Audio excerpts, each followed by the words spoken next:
Black woman in first class mistaken for a passenger's assistant. Her response goes viral.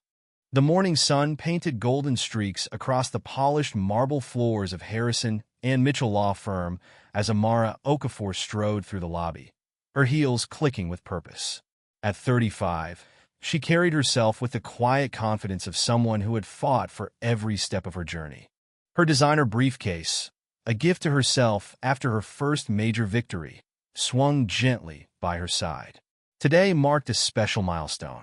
After successfully defending a groundbreaking civil rights case that made national headlines, Amara was finally taking her well-deserved vacation. Bali awaited, with its pristine beaches and ancient temples. But more than the destination, it was what this trip represented that made her heart swell with pride. As she waited for the elevator, her mind drifted back to that little girl in South Chicago, daughter of Nigerian immigrants, who dared to dream of becoming a lawyer. Her father, a taxi driver who worked double shifts, would bring home law-themed movies, feeding her passion. Her mother, a nurse, would stay up late helping her study, even when exhausted from long hospital shifts. "The law is about justice, my dear," her father would say, his accent thick but his wisdom clear. "And justice knows no color." The memory brought a smile to her face as she entered her corner office. The view of the city skyline seemed particularly magnificent today. On her desk sat the framed newspaper clipping of her latest triumph. Okafor wins landmark discrimination case. The victory had been sweet, but the journey sweeter. Her phone buzzed with a message from her assistant, Sarah. "Car to airport arriving in 30 minutes. First class ticket confirmed." "You deserve this, boss." Amara began gathering her things, her fingers brushing against the smooth surface of her passport. Inside, her full name read Amara Chioma Okafor, a name she had reclaimed 5 years ago, shedding Monica Richardson, the Americanized version she'd used through law school. That decision had been another milestone in embracing her identity fully. The drive to O'Hare International Airport was smooth, giving her time to reflect. She remembered the countless nights in law school, being one of only 3 black students in her class. The microaggressions, the subtle doubts, the need to work twice as hard to be considered half as good. Yet here she was, a senior partner at one of Chicago's most prestigious firms, with a win record that spoke for itself. At the airport, Amara navigated security with practiced ease. The first-class lounge welcomed her with its subtle luxury, a space she had earned through years of dedication. As she sipped her green tea, she scrolled through congratulatory messages from colleagues and clients. One particular message caught her eye, from Maria, the plaintiff in her recent case. "You showed them that justice is possible. Thank you for being our voice." The boarding call came right on time. As Amara walked toward gate C4, her carry-on rolling smoothly behind her, she felt a sense of accomplishment wash over her. First class wasn't just a seat category for her. It was a symbol of breaking barriers, of proving that excellence knows no boundaries. The gate agent smiled warmly, scanning her boarding pass. "Welcome aboard, Ms. Okafor. Congratulations on your recent victory. My sister works at the courthouse and told me about the case." Amara thanked her with genuine warmth. These moments of recognition, especially from other people of color, always touched her heart. As she walked down the jet bridge, she thought about how far she'd come from that little girl in South Chicago who used to practice opening arguments in front of her bedroom mirror. The first-class cabin welcomed her with its subtle opulence. As she settled in her window seat, two-way, Amara closed her eyes briefly, savoring the moment. The soft leather seat cradled her comfortably, and for a moment, all was right with the world. Little did she know that this flight would become more than just a celebration of her success. It would become another battlefield in the ongoing fight for dignity and respect, another opportunity to show that change often comes from confronting prejudice not with anger, but with unwavering grace and determination. As other passengers began boarding, Amara opened her laptop to review one last case before fully switching to vacation mode. The familiar rhythm of pre-flight activities hummed around her. The clink of glasses being prepared, the rustle of newspapers, the murmur of conversations. She was exactly where she belonged, in every sense of the word. And yet, as fate would have it, this flight would test not just her patience, but her conviction in the power of transformative justice. The real story was about to begin. The first hint of trouble came as James Peterson approached row 2. Impeccably dressed in a tailored suit, his silver hair perfectly coiffed, he glanced at his boarding pass, then at Amara, then back at his pass with a barely concealed frown. His eyes narrowed slightly as he checked the seat number again, a gesture Amara had seen countless times before. "I believe you might be in my seat," he said, his tone carrying that particular blend of condescension and false politeness that made Amara's skin prickle. She had heard this voice in courtrooms, boardrooms, and now, apparently, at 35,000 feet. "2A is my assigned seat," Amara replied calmly, offering her boarding pass for inspection. "But I'm happy to double-check." James's lips tightened as he realized his mistake. "I'm in 2B. I just assumed." He trailed off, leaving the weight of his unfinished sentence hanging in the air like heavy smoke. "You assumed I couldn't afford first class. You assumed I didn't belong here. You assumed, period." Amara's internal monologue ran wild, even as her exterior remained perfectly composed. Years of legal training had taught her the power of maintaining composure in the face of prejudice. As James settled into his seat beside her, the subtle shifts began. He angled his body slightly away, created a definitive boundary with the armrest, and signaled the flight attendant with an urgency that spoke volumes.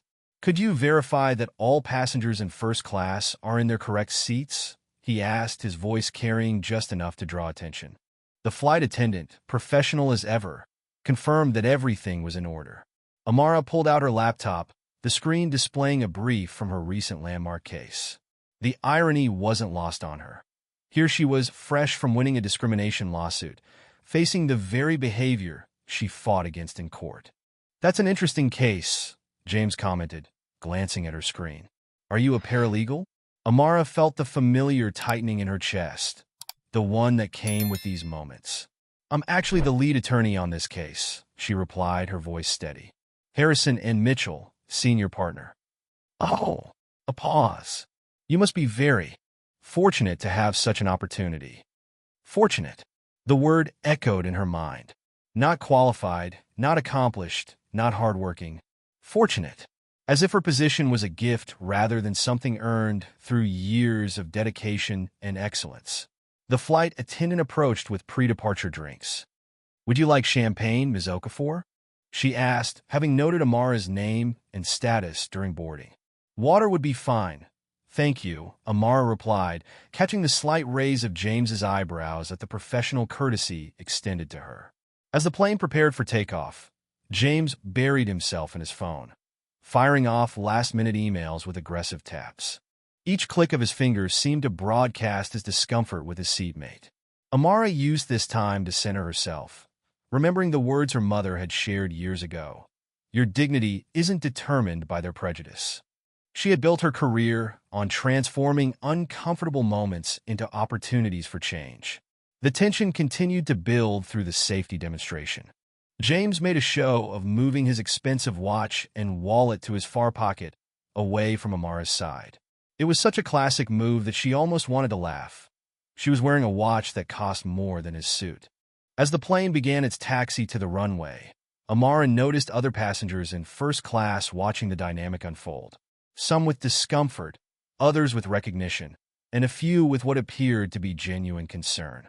She opened her notebook, jotting down her observations as she always did when facing discrimination. Date, time, specific actions, and words used. It was a habit formed from years of documenting similar encounters, turning personal affronts into data points for systemic change. The engines roared to life, and as the plane lifted off the ground, Amara felt the familiar weight of being both visible and invisible, scrutinized yet unseen, present yet presumed out of place. It was a weight she had carried since law school, through courtrooms and corporate boardrooms, and now into the prestigious confines of first-class cabin. But this time felt different. Maybe it was the confidence from her recent victory, or perhaps it was simply time to transform another moment of prejudice into an opportunity for education. As the plane climbed higher, Amara began to formulate her approach. This wouldn't be a confrontation, it would be a conversation. And like every case she had ever won, she would handle it with grace, intelligence, and strategic precision. The seatbelt sign dinged off, and with it, Amara straightened her spine.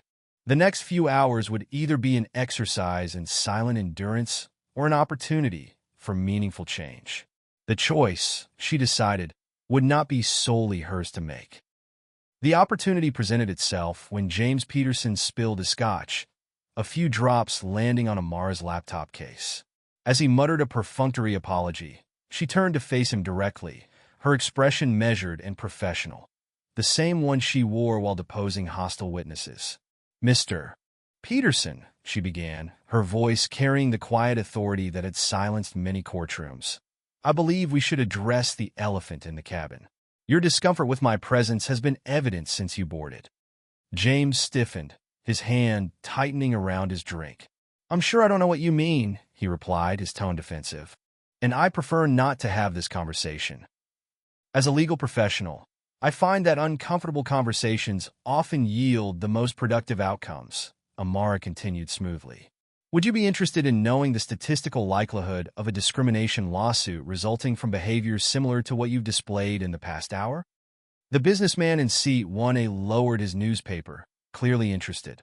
A young woman across the aisle removed her AirPods. "I'm not discriminating against anyone," James protested, but his voice wavered slightly. "You're being oversensitive."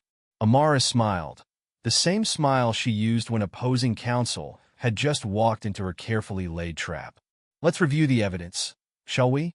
You questioned my seat assignment, requested verification of first-class passengers after seeing me, assumed I was a paralegal despite clear evidence of my role as lead counsel, and made a show of securing your valuables after sitting next to me."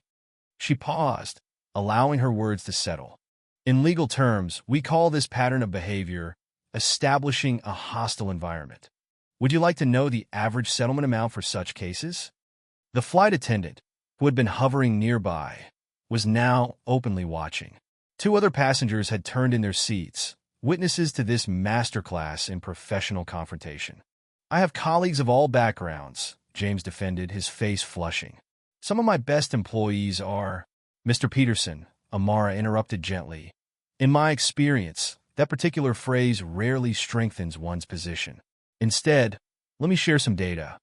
She pulled out her tablet, displaying a graph. "These are the economic impacts of unconscious bias in corporate environments. I presented these findings to the Supreme Court last month." A businessman across the aisle leaned in, clearly intrigued. "The Supreme Court? That was the Richardson case, wasn't it?" "Okafor," Amara corrected kindly. "I reclaim my family name. And yes, that case established new precedents for corporate liability in discrimination cases." James's expression shifted from defensive to concerned. He was a businessman, after all, and Amara was speaking his language, risk and liability. "The beautiful thing about the law," she continued, her voice taking on a teaching tone, "is that it doesn't care about intentions, only actions. And actions, Mr. Peterson, create patterns that can be documented, analyzed, and addressed." The power dynamic had shifted completely. What began as an attempt to make her feel small had transformed into her classroom, her courtroom. Other passengers were now openly engaged, some nodding in recognition of their own experiences. "I don't suppose," James said carefully, "that you'd be willing to share more about these corporate liability precedents?" "I'd be happy to," Amara replied, pulling up another document. "But first, I'd like to establish some ground rules for our conversation. Respect, open-mindedness, and a willingness to acknowledge unconscious biases. Would you agree to these terms?" James nodded, now fully engaged. The businessman who had recognized her case leaned forward to join the discussion. Even the flight attendant lingered, contributing her own experiences with discrimination in the service industry.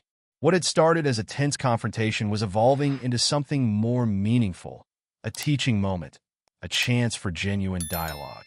Amara guided the conversation with the skill of a seasoned litigator, weaving personal stories with legal precedents, statistics with human experience. The goal, she explained, addressing now not just James but their impromptu audience, is not to shame or punish, but to educate and evolve. Every interaction is an opportunity for growth. As the discussion deepened, Amara noticed subtle changes in James's body language. The defensive posture relaxed. The dismissive tone disappeared. He was listening, really listening, perhaps for the first time. The flight attendant returned with fresh drinks for everyone involved in the discussion, creating an atmosphere more reminiscent of a professional workshop than a confrontation at 35,000 feet. This, Amara thought to herself, is how change begins. Not with shouting matches or viral videos, but with composed, intelligent dialogue that bridges understanding. She had transformed what could have been a bitter confrontation into a powerful teaching moment, and in doing so, demonstrated exactly why she was so successful in her field. As the conversation continued to unfold, other passengers began sharing their own stories, creating a ripple effect of awareness and understanding that would extend far beyond this flight. The conversation that Amara initiated took on a life of its own, transforming the first-class cabin into an impromptu forum for shared experiences and mutual understanding. The businessman from 1A, who introduced himself as David Chun, leaned forward in his seat, his earlier newspaper forgotten. "I've been flying first class for 20 years, Chun began, his voice carrying the weight of experience. "The number of times I've been asked if I'm in the right seat, or if I'm traveling for business."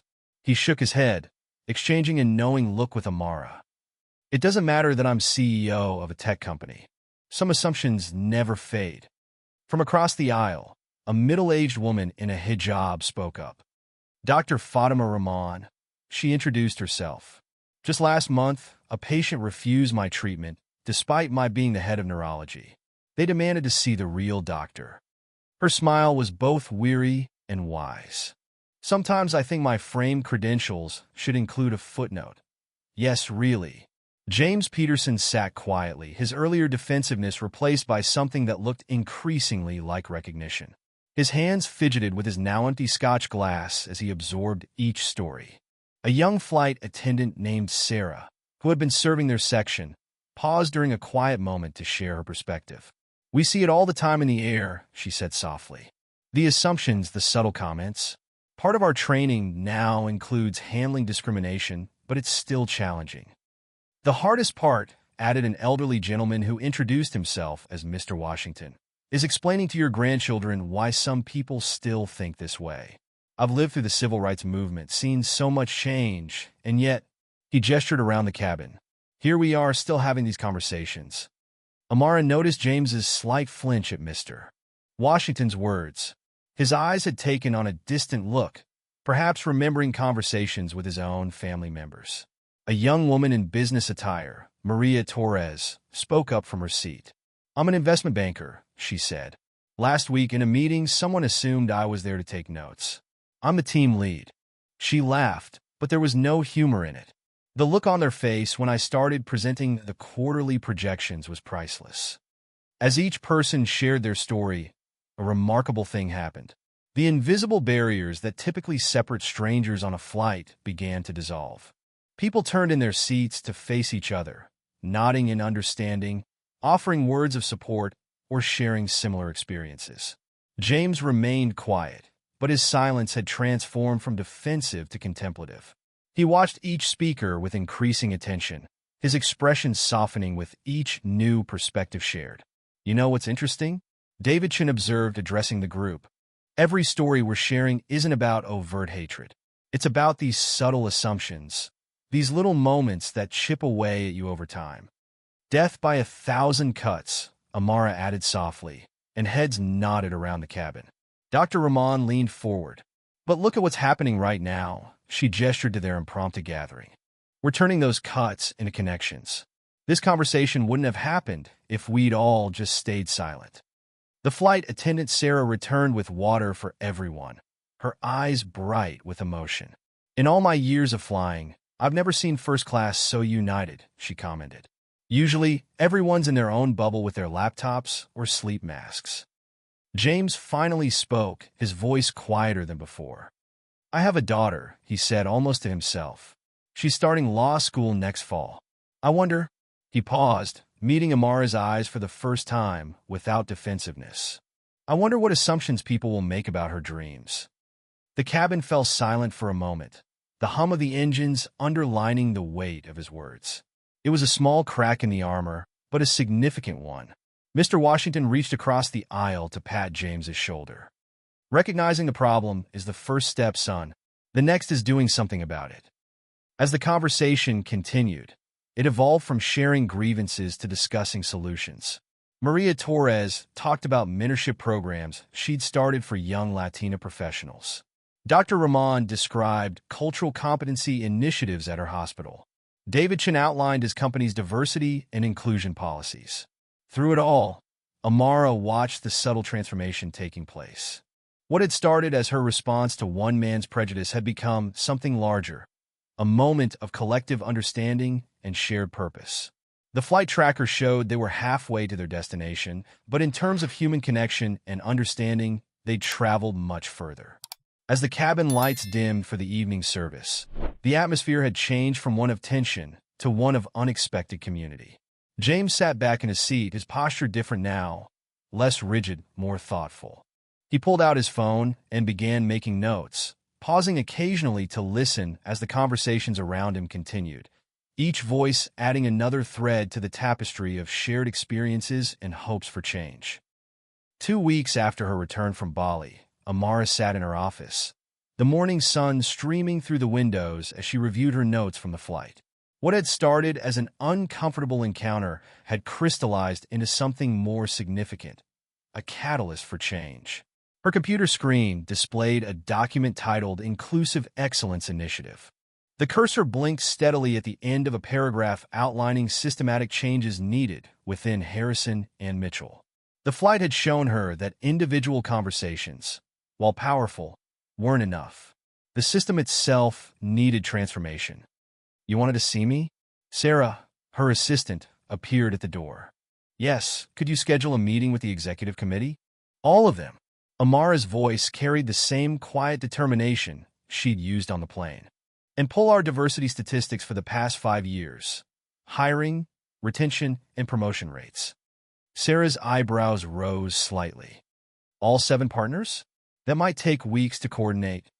Tell them it's about firm liability and competitive advantage. Amara smiled, knowing exactly which buttons to push. Trust me, they'll make time. Within hours, the meeting was set for the following morning.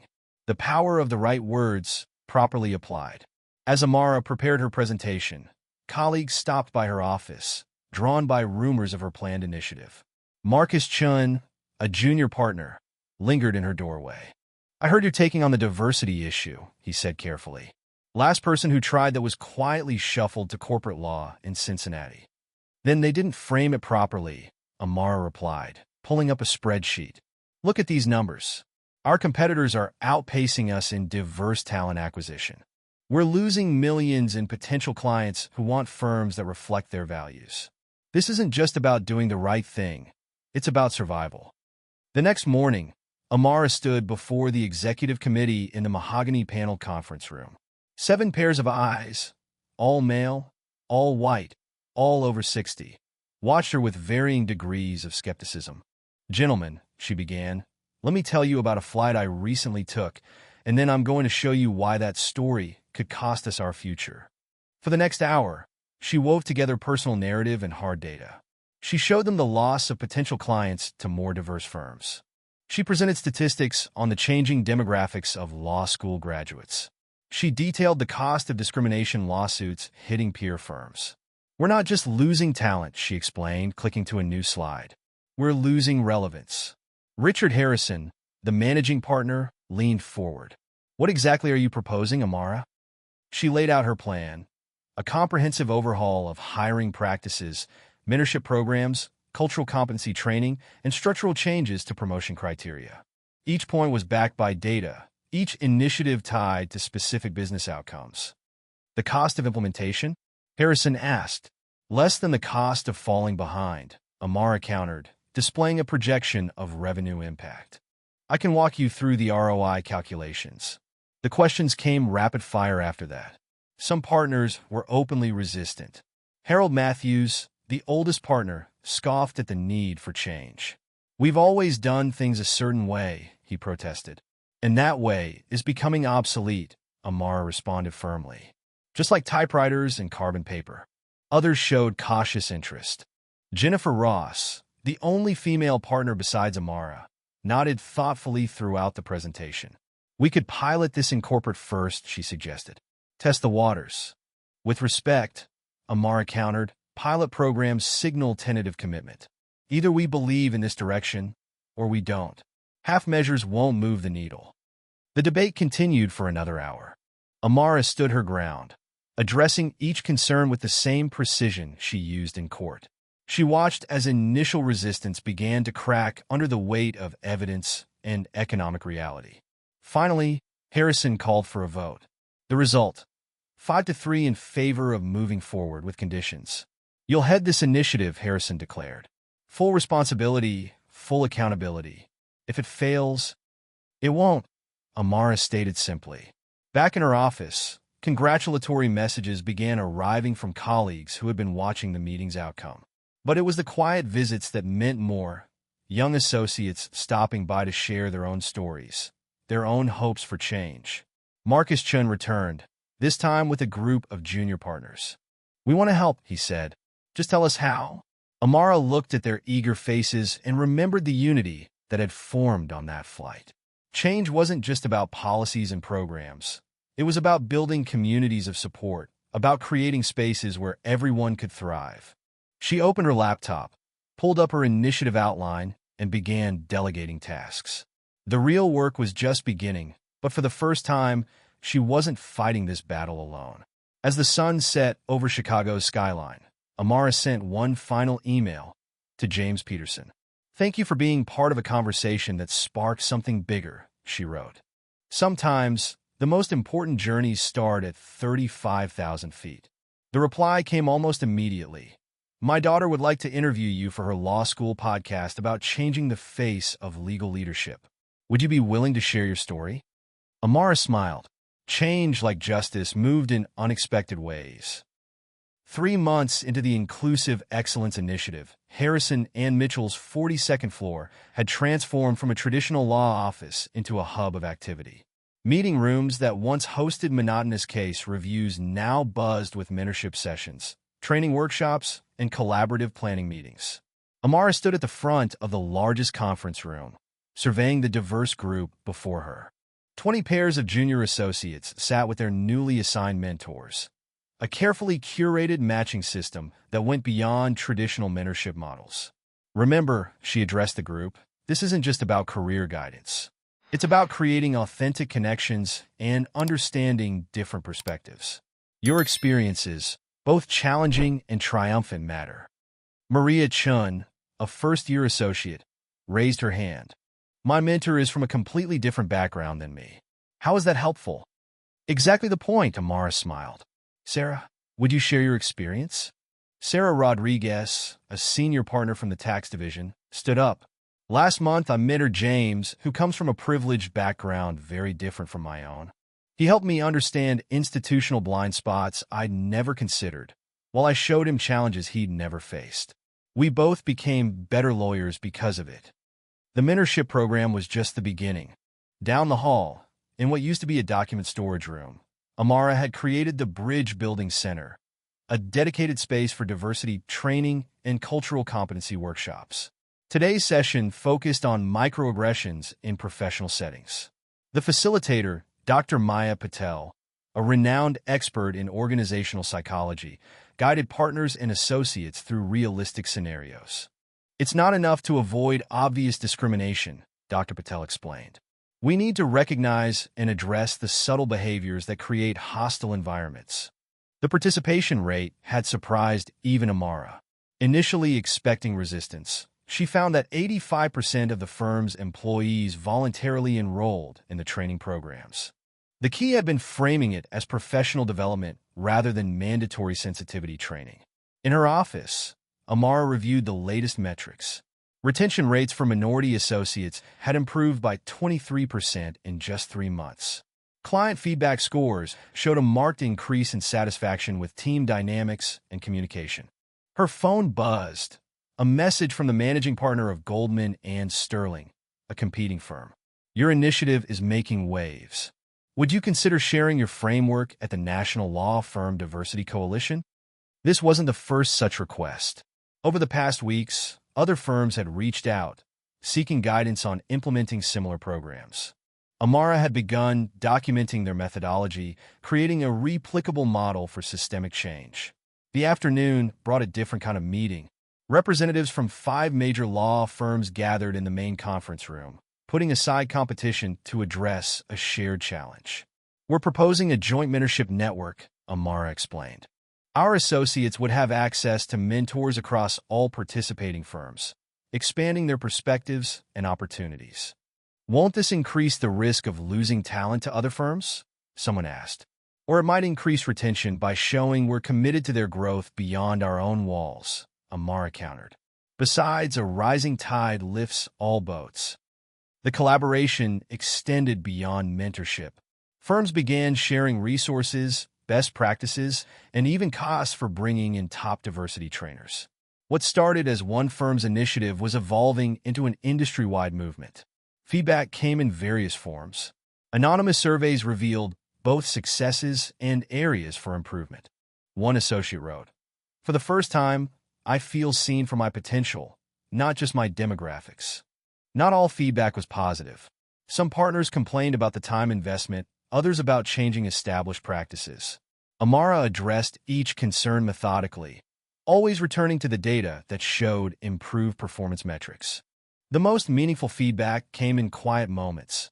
A junior associate feeling confident enough to speak up in meetings, a client commenting on the noticeable change in team dynamics, a partner admitting their perspectives had shifted. Late one evening, as Amara reviewed the quarterly impact report, she received an unexpected email. It was from James Peterson, her former seatmate on that fateful flight. "Your story inspired changes at my company," he wrote. "We've implemented similar programs. The resistance was familiar, but so was the transformation. Thank you for showing me what leadership truly means." Attached to his email was a photo of his daughter, now excelling in law school, leading a student initiative on inclusive legal education. The cycle of change continued. As the sun set over Chicago, Amara added new data to her impact dashboard. The numbers were impressive, but the real success lay in the stories behind them. The conversations that would never have happened before, the careers that would flourish now, the bridges being built person by person, firm by firm. She thought back to that flight, to the moment she chose engagement over anger. Sometimes the biggest changes started with the smallest choices.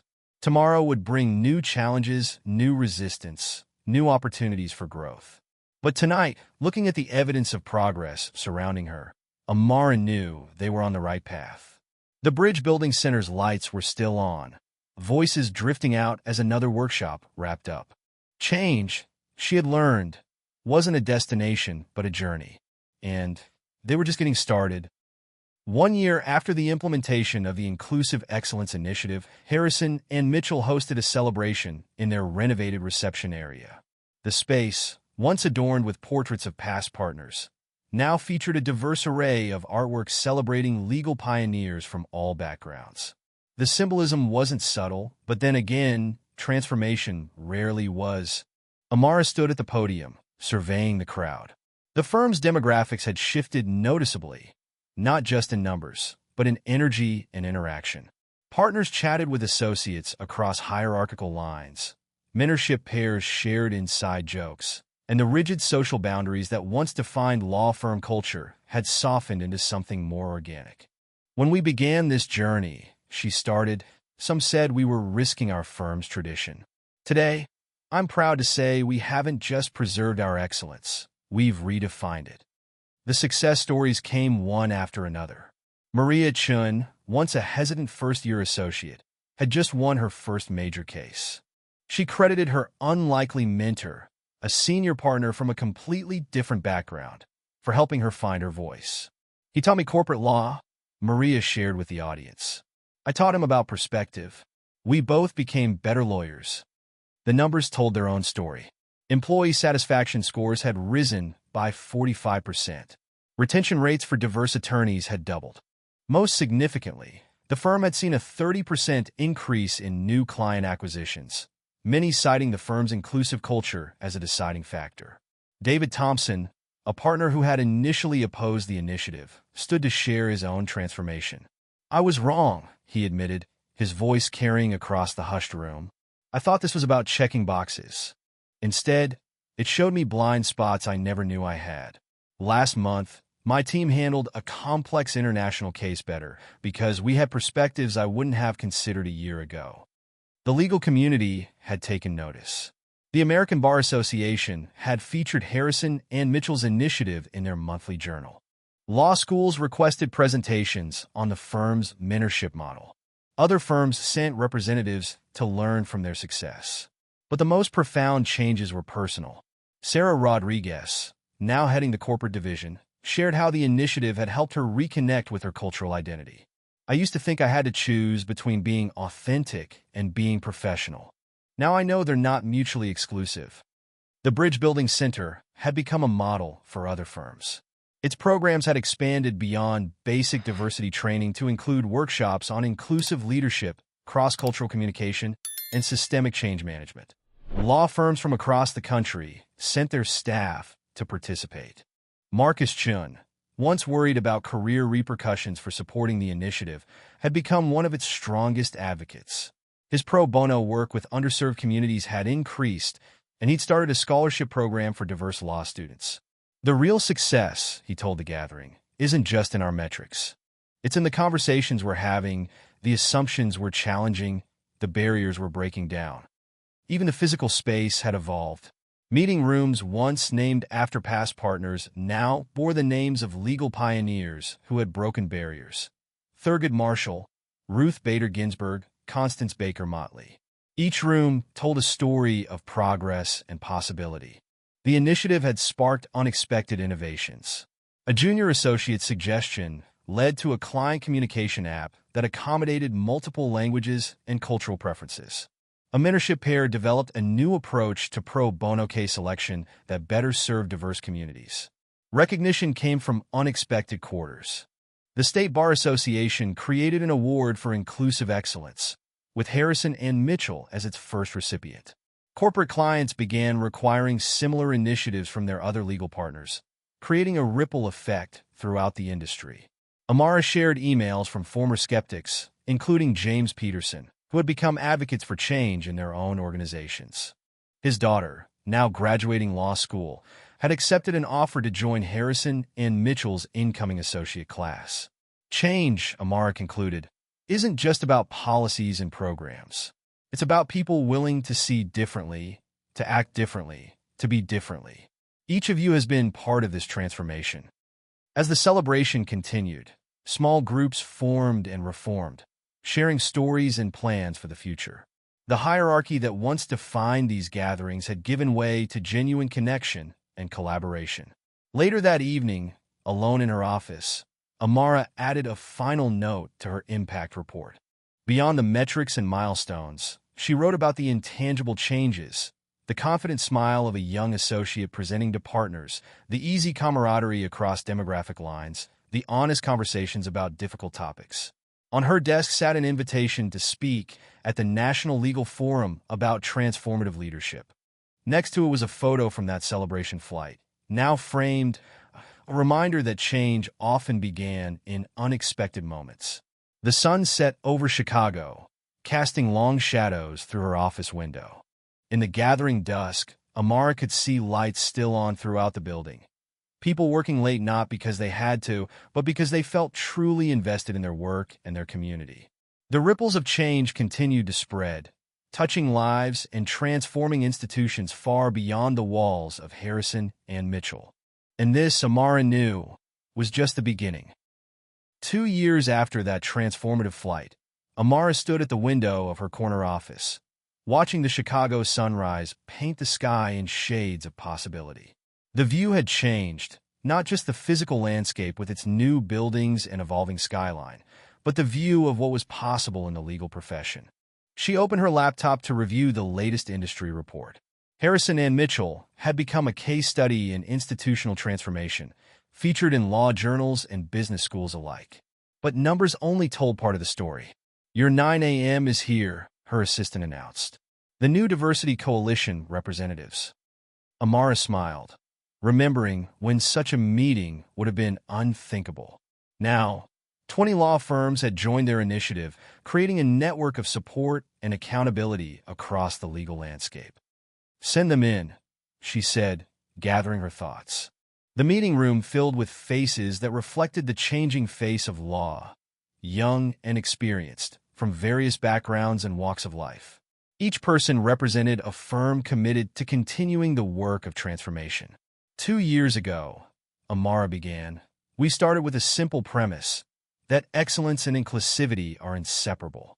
Today, we're seeing the proof. She shared the latest metrics.